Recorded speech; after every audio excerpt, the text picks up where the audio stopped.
The Queen and Paddington Bear stole the show at her Platinum Jubilee celebrations and she was brilliant, the Prince of Wales has said. Charles, who admitted he had not been told of the Paddington sketch until it was televised to the nation, also told how his 4-year-old grandson Prince Louis was the other star of the 4-day extravaganza. The mischievous antics of little Louis included pushing past the Queen on the Buckingham Palace balcony, pulling faces and enthusiastically waving to the crowds. Charles made his revelations to his longtime friend, TV star and author Giles Brandreth. The prince said he was happy with the way the celebrations were going when they met up last Sunday, the morning after the special concert held in the Queen's honor. The heir to the throne had led tributes to his mummy in a warm speech, as he thanked her for being there for us when he addressed the 22,000 audience at the BBC's Platinum Party at the Palace and the millions watching on TV.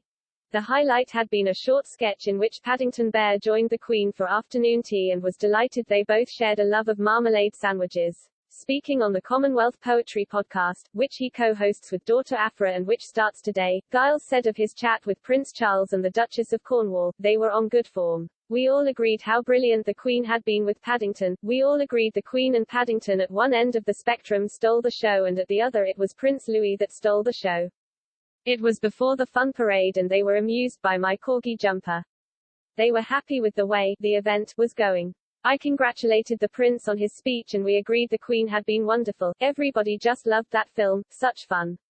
They said they knew nothing about it until it happened. Every fortnight Giles and Afra will go on a virtual tour of the 54 Commonwealth nations exploring the poetry, heritage and people.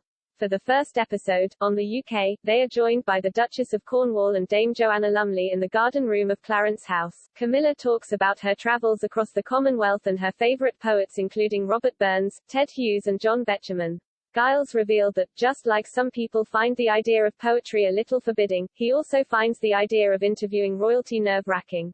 But Camilla put him, and students from the University of Chester who were there to record the podcast, at their ease. She said as a child she had to learn poems by heart, a skill she believes all youngsters should share. You can have a little store where you have got these poems sort of in you for the rest of your life. There are times when you are feeling very sad or happy and you can reach for a poem to identify with your mood, happy or sad. The podcasts will be available on iTunes and Spotify.